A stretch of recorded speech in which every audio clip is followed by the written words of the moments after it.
dans votre nouvel épisode d'Un cœur comme le tien, l'émission de la protection animale. Je suis ravie de vous retrouver aujourd'hui et pour ceux qui ne me connaissent pas encore, je suis Justine et je vais animer cette émission.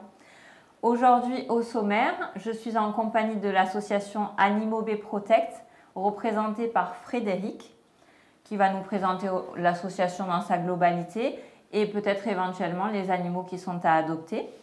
Ensuite, vous allez retrouver la chronique de Mélanie, la chronique santé, qui va nous apprendre comment prendre soin de son chien à la montagne. Et ensuite, vous retrouverez Sarah qui va vous proposer des animaux à l'adoption par le biais de la SPA de Nîmes. Voilà, écoutez, on va pouvoir commencer. Bonjour Frédéric. Bonjour Justine. Je suis ravie de vous recevoir sur ce plateau. Moi aussi, merci de nous recevoir ici. Donc vous êtes une des bénévoles en fait de l'association Animaux B Protect qui se trouve à Aubé, c'est bien ça? Oui, tout à fait. Qui est très bien.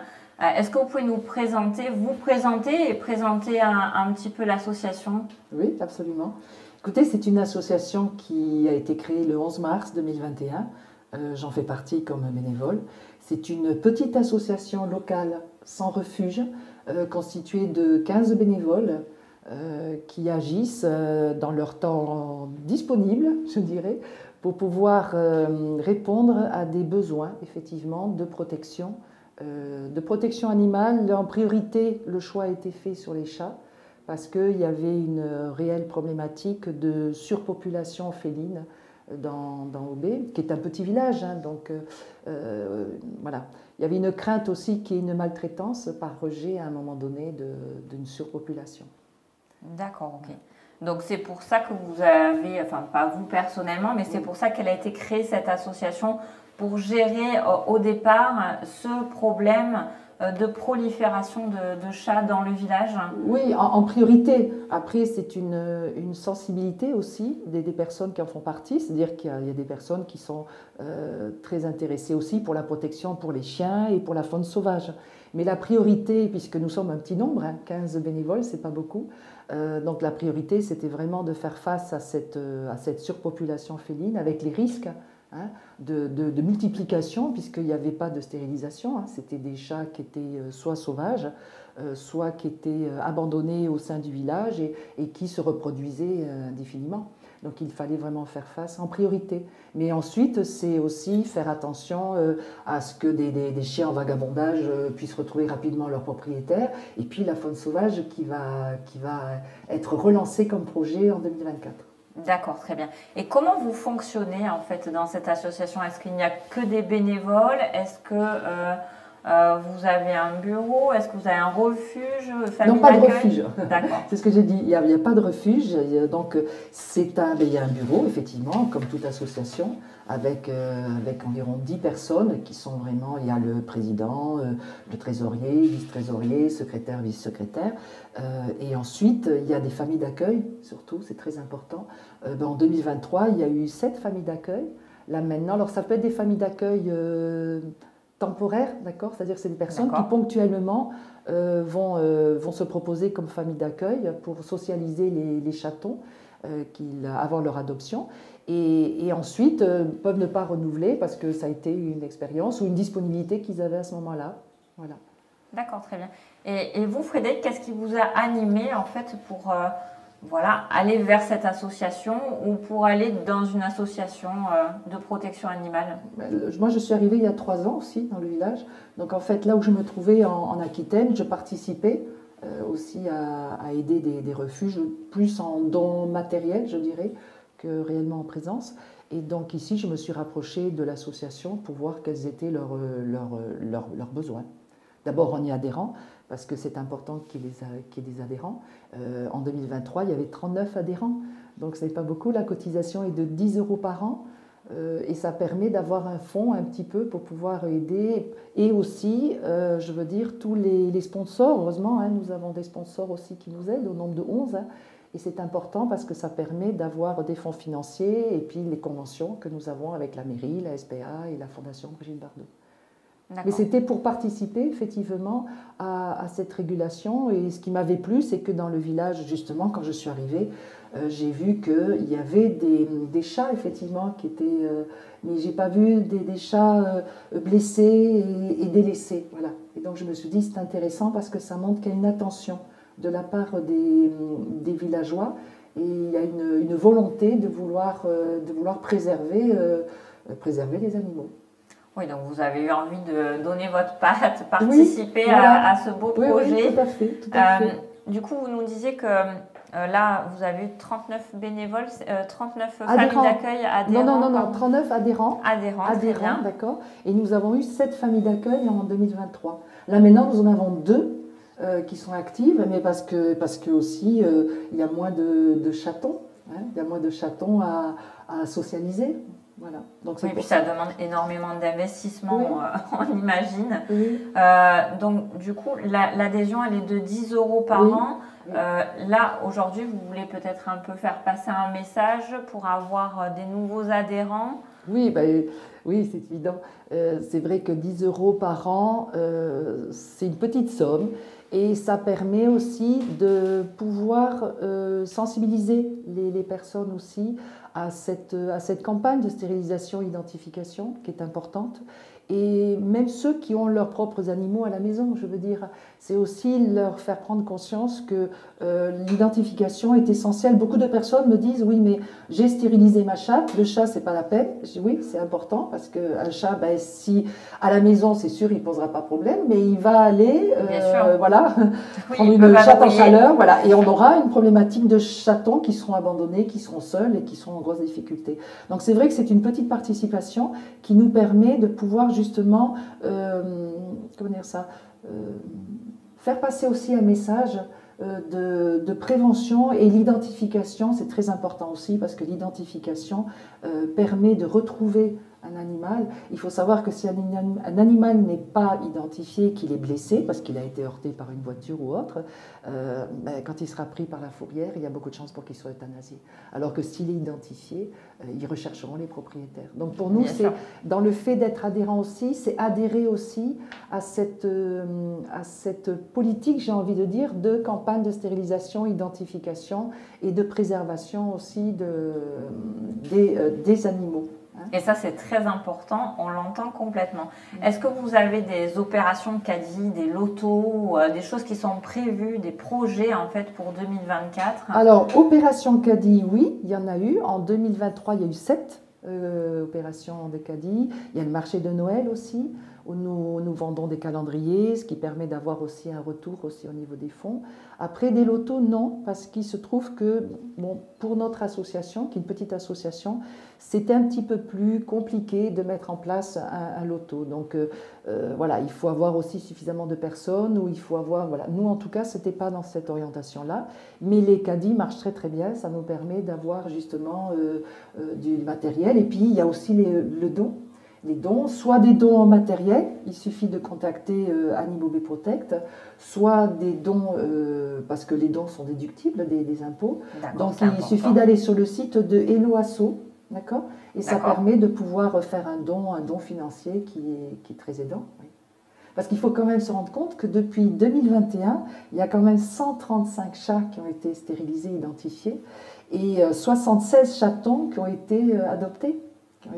Donc c'est un travail des bénévoles sur 3 ans qui est quand même énorme. Et rien qu'en 2023, il y a eu 27 adoptés.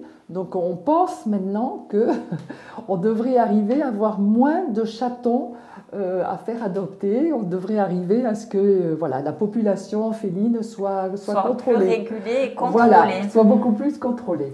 Et du coup, si vous arrivez à ce résultat de contrôle de la population, bon, ce n'est pas encore complètement le cas, hein, on l'entend, mais est-ce que vous allez vouloir aider d'autres associations? Est-ce que vous pourrez prendre après par la suite des chats qui sont en difficulté, d'autres associations pour les aider si vous avez un travail qui est un peu moins important à votre niveau? Oui, alors... C'est vrai que de toute façon, il y a une entraide qui se fait entre associations. Il faut savoir que Junas, le village de Junas, Villetel et Émargues n'ont pas d'associations de protection animale. D'accord. Et donc, ils nous appellent, que ce soit même les mairies ou autres, pour justement trouver des solutions, orienter les particuliers vers les mairies ou vers les associations qui pourraient les aider quand ils sont face à une problématique. Et puis, justement, là, nous allons parler ensuite d'une petite chatte qui est sur une famille d'accueil à Junas. C'est-à-dire qu'il peut très bien, il n'y a pas d'association, mais il peut y avoir des familles d'accueil sur Junas, c'est ce qui s'est passé là pour cette petite chatte, qui peuvent nous aider. Voilà. Et ensuite, il y a une entraide entre associations, notamment, je ne vais pas en citer, d'accord, c'est pas le cas là, mais il y a des entraides qui se font au niveau conseil, au niveau, même quand nous avons des chats adultes qui sont des seniors ou autres, voir s'il y a une solution pour eux dans un refuge, justement. Voilà. Il y a beaucoup d'entraide, heureusement, et de partage de conseils aussi, ce qui est important. Bon, ça, c'est parfait. Oui. Non, mais c'est bien de pouvoir s'aider entre associations. Oui. Ça montre vraiment qu'il y a une cohésion entre tous et qu'on combat tous la même cause, en fait. Donc, après, c'est toujours entre associations, c'est comme entre partenariats. C'est-à-dire que nous avons des partenariats avec certaines personnes parce que le courant passe bien, la communication passe bien.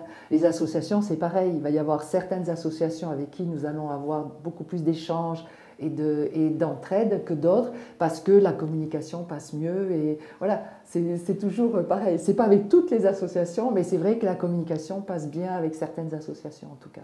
Très bien. Là, on arrive vraiment à la période du printemps où il va y avoir sûrement des chattes qui vont être gestantes, des chatons qui vont arriver. Comment est-ce que vous appréhendez cette période ? Est-ce que vous pensez que la campagne que vous avez menée jusqu'à maintenant sera suffisante ? Nous espérons qu'elle sera en tout cas suffisante pour ne pas se retrouver avec autant de chatons que les autres années. D'accord ? Et puis ensuite, ce qui est important, je pense, c'est qu'au niveau du village et des campagnes environnantes, les particuliers ont compris aussi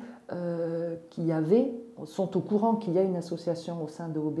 Et donc, ce qui est important aussi, c'est qu'ils nous informent quand ils ont repéré effectivement qu'il y a des chatons ou une chatte qui est prête à mettre à bas. Et donc, ça nous permet, nous, de pouvoir recenser la population, d'accord, à stériliser et identifier, et puis de faire comme une cartographie, d'accord, des sites où il peut y avoir effectivement des chatons qui vont arriver, et de pouvoir intervenir rapidement, parce que c'est important de pouvoir intervenir le plus rapidement possible. Donc ça nous permet d'informer et de voir ensuite tout le dispositif pour que les bénévoles justement puissent s'occuper parce qu'il faut trapper, il faut les amener chez les vétérinaires. On a deux consultations de vétérinaires à Galargues-le-Montieu et à Lunel en partenariat avec eux et qui nous permettent de pouvoir très rapidement agir parce que il faut aussi prendre des rendez-vous pour la stérilisation et quand on trappe un animal, on ne sait jamais trop, voilà, ça peut être sur plusieurs jours pour trapper un seul animal et il y a des difficultés pour le trapper. Donc il faut pouvoir au moment où on le trappe, l'amener chez le vétérinaire et que quel que soit leur planning eux de stérilisation, qu'ils nous disent oui on va le prendre. Donc c'est vraiment un partenariat. Vous voyez, c'est vraiment un partenariat qui se crée entre les associations, les vétérinaires et les bénévoles aussi. Et des bénévoles qui sont aussi parfois des personnes qui sont ponctuellement là pour nous aider aussi à amener chez les vétérinaires, à aller rechercher les animaux. C'est toute une organisation. C'est comme on a des personnes aussi pour les opérations de caddie. On a un couple notamment qui est très actif à ce niveau-là. C'est un peu leur spécialité, vous voyez. Et après, il y en a d'autres qui vont être beaucoup plus actifs pour trapper et pour amener chez les vétérinaires. D'autres, ça va être sur les sites de nourrissage aussi. Parce que nous avons aussi, quand les animaux les animaux dits sauvages qui sont stérilisés, identifiés, ils acquièrent le statut de chat libre. Donc ça veut dire qu'ils sont identifiés au nom de l'association, donc ils ont un propriétaire. D'accord. Si la fourrière venait à les prendre, ils sont un propriétaire, ils sont protégés, d'accord. Et ensuite on les relâche sur leur lieu de vie. Donc après, ce sont des sites de nourrissage, et donc au quotidien, il y a des bénévoles qui vont les alimenter et se préoccuper aussi de leur état de santé, c'est-à-dire voir si un animal est blessé ou s'il a une problématique de santé pour le soigner. Donc c'est vraiment une veille sanitaire aussi des chats libres sur OB et la campagne. Est-ce qu'aujourd'hui, vous recherchez des bénévoles, des familles d'accueil? Parce qu'on comprend qu'il y a énormément de travail qui est fait, ça demande beaucoup de temps et ça demande des bras aussi. Donc, est-ce que vous cherchez aujourd'hui, est-ce que vous voulez faire passer un message à ceux qui nous écoutent ou à ceux qui nous regardent en tout cas? Oui. Nous sommes toujours en recherche de familles d'accueil, toujours en recherche de bénévoles parce que nous en avons besoin et que nous avons aussi le projet maintenant. C'est un projet qui était au départ aussi de protection de la faune sauvage et qui a dû être laissé un petit peu de côté parce que notre priorité, là, pendant 3 ans, c'était cette problématique de surpopulation féline. Maintenant que ça se calme un peu et qu'il y a une meilleure gestion, il y a un contrôle qui est fait, je pense, il y a un groupe justement qui va se constituer au niveau de l'association et qui va travailler sur la protection de la faune sauvage. Donc oui, s'il y a des bénévoles qui sont intéressés par la faune sauvage, ce serait bien qu'ils se rapprochent de Animaux Bay Protect de façon à pouvoir participer à cette dynamique qui va commencer en 2024. Écoutez, je vous remercie beaucoup Frédéric. Vous nous avez donné énormément d'informations. C'était très intéressant de discuter avec vous. Vous l'avez compris, chers spectateurs, si vous souhaitez devenir bénévole de l'association Animaux Bay Protect, vous pouvez les contacter directement sur leur page Facebook ou alors sur leur adresse email animauxbayprotect@gmail.com, tout en minuscule, tout en attaché, et vous trouverez forcément quelqu'un pour vous répondre. Et c'est très important, en tout cas, si vous avez ne serait-ce qu'un petit peu de temps, voilà, comme disait Frédéric, pour les opérations caddie, même si c'est que ponctuel, voilà, vous pouvez adhérer et devenir bénévole. Vraiment, quand vous avez un peu de temps à donner, c'est toujours intéressant. Ça n'engage pas énormément, mais ça aide beaucoup les associations. On les appelle les personnes ressources, c'est-à-dire qu'on sait que ponctuellement, elles nous disent quelles sont leurs disponibilités, et ponctuellement, on fait appel à elles justement pour quelque chose de très précis. Et c'est important. Très bien. Mais écoutez, encore merci beaucoup Frédéric. J'ai été vraiment ravie de vous recevoir. Je vous retrouve après parce que je crois que vous avez quelqu'un à nous proposer. Une petite chatte. Voilà. Donc on va en rediscuter juste après. Pour l'instant, je vais laisser la place à Mélanie qui va nous faire sa chronique santé sur comment prendre soin de son chien à la montagne. C'est parti, générique.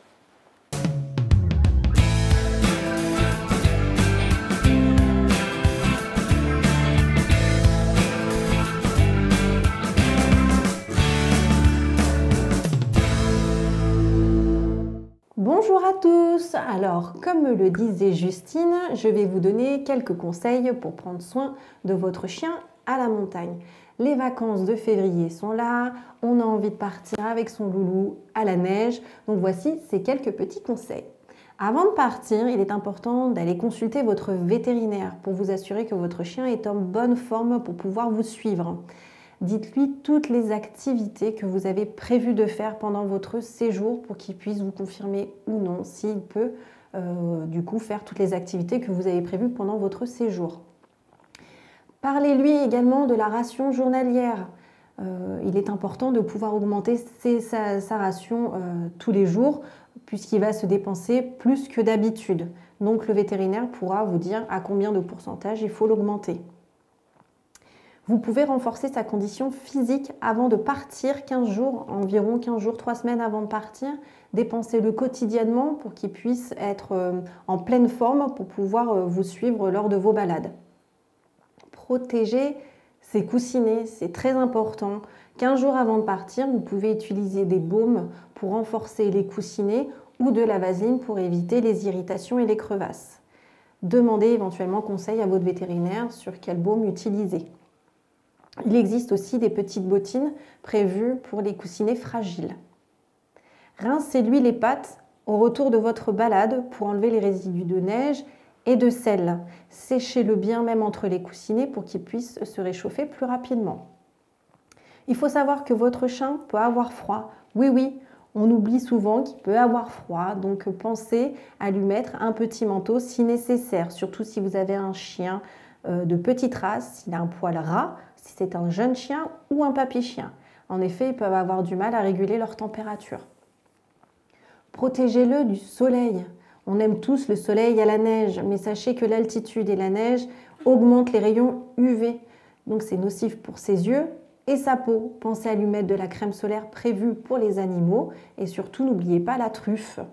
Et demandez conseil à votre vétérinaire pour savoir quelle crème exactement il faudrait lui appliquer. Attention, un autre conseil très important, ne laissez jamais votre chien manger de la neige. C'est drôle, c'est amusant, ça craque, c'est frais. Lui, il pense pouvoir s'hydrater en ingérant la neige, mais non, non, non, il peut avoir des troubles digestifs tels que de la diarrhée et des vomissements. S'il présente ces symptômes, une consultation vétérinaire sera nécessaire. Donc, petit conseil, pensez à prendre sa gamelle d'eau avec vous pour qu'il puisse s'hydrater correctement lors de la balade. Sachez aussi que dans la neige, on va retrouver du sel de déneigement et de l'antigel. Donc là, ça peut s'avérer encore plus dangereux et une hospitalisation peut être nécessaire par la suite. Donc restez bien vigilants. Important également, avant de partir, pensez à bien prendre son carnet de santé, sa carte d'identification. Éventuellement, mettez un peu vos coordonnées autour du collier sur une médaille pour qu'on puisse vous retrouver plus facilement si votre chien envisage une balade en solo. Et pour finir, rien de mieux que de masser son chien pour l'aider à récupérer. Si vous ne savez pas comment vous y prendre, faites appel à des spécialistes qui pourront vous apprendre à masser votre chien. Voilà, je vous souhaite une excellente journée et vous retrouvez Justine juste après.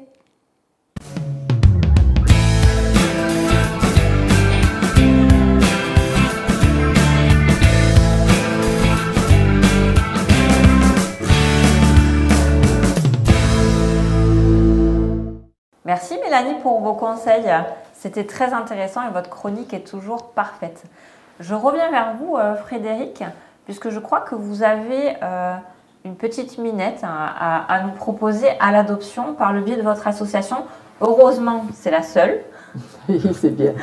Allez-y, je vous laisse vous en parler. Oui, tout à fait. C'est une petite chatte qui a 6 mois, qui a été adoptée, qui a été trouvée dans la campagne et qui était adoptable à l'heure actuelle, qui a donc 6 mois, qui est toute mignonne. On la voit là sur la Voilà, on la voit sur l'écran. Petite tigrée avec un poil très très doux, très câline.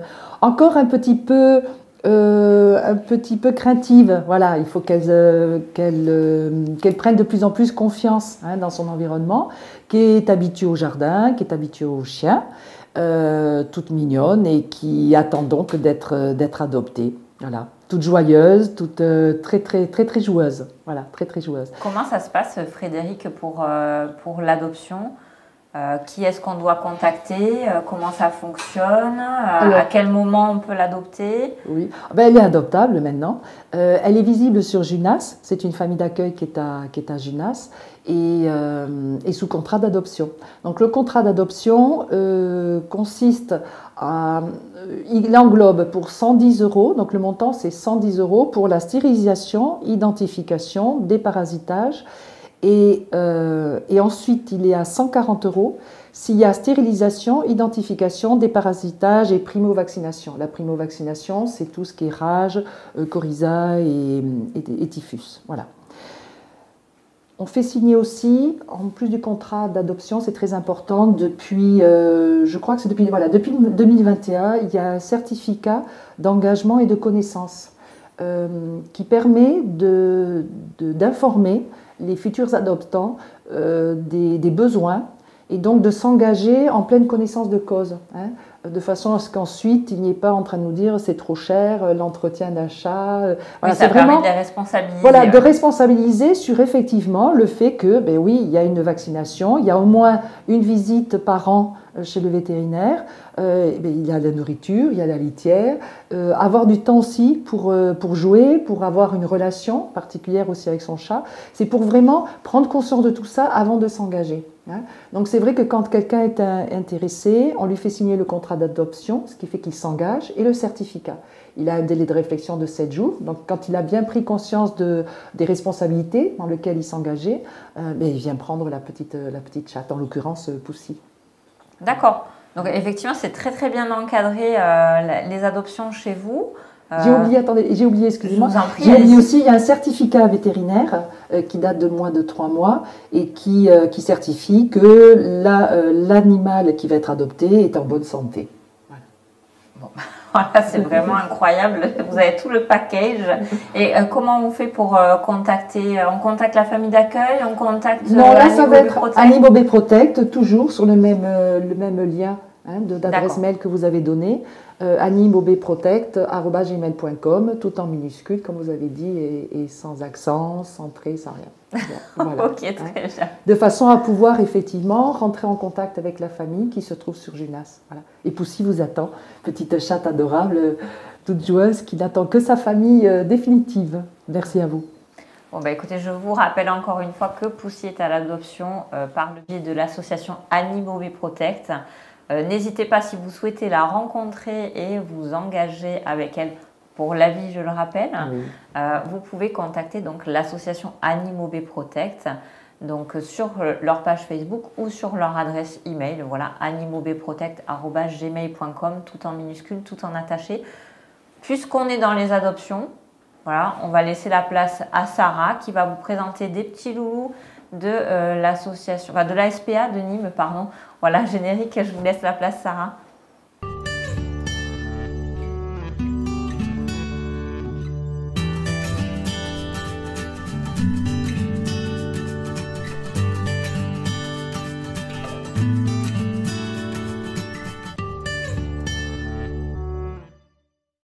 Bonjour et bienvenue dans la seconde chronique Adoption. Aujourd'hui, nous commençons avec Urkos. Urkos est un loulou de 1 an. Il est OK congénère, il n'est pas OK chat. C'est un loulou qui est en demande d'une famille. Il aura besoin d'un jardin car il est très actif et d'éducation, mais il a une très bonne éducation. C'est un croisé border. Naya est une femelle Staffy née en 2017. Elle n'est pas OK chat et pas OK chien. En revanche, elle est adorable avec les humains.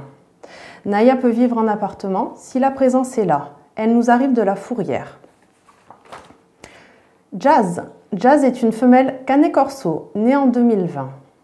Elle est OK chien. Concernant les chats, elle semble totalement indifférente. Jazz peut vivre en appartement si la présence est là. C'est une chienne très équilibrée et très bien éduquée. Elle adore les câlins. Ula est une femelle American Bully âgée de 10 mois. Super craintive, elle aura besoin de patience et de temps. Elle est OK chat et OK chien. Ula est en famille d'accueil. Trésor est un mâle braque né en 2022. Il est OK femelle et semble OK chat.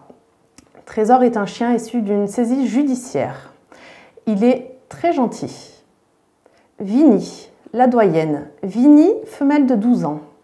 Elle est OK chien et OK chat. Vinny recherche un foyer pour finir ses vieux jours. Elle est à l'adoption, du coup, en contrat SOS Don Libre. C'est une chienne très gentille et mérite de finir ses vieux jours au sein d'un foyer. Les conditions d'adoption. Pour une femelle adulte, c'est 300 €. Pour un mâle, c'est 280 €. Pour un chiot femelle jusqu'à 1 an, c'est 330 €. Pour un chiot mâle jusqu'à 1 an, c'est 310 €. Ces frais d'adoption comprennent l'identification avec la puce, les vaccins et la stérilisation. Si un de ces loulous vous intéresse, vous pouvez contacter la SPA de Nîmes au 04 66 23 79 13 ou par mail à spa.nîmes30000@gmail.com. Le refuge est ouvert du lundi au samedi de 14 h à 17 h. Je vous remercie et à très bientôt.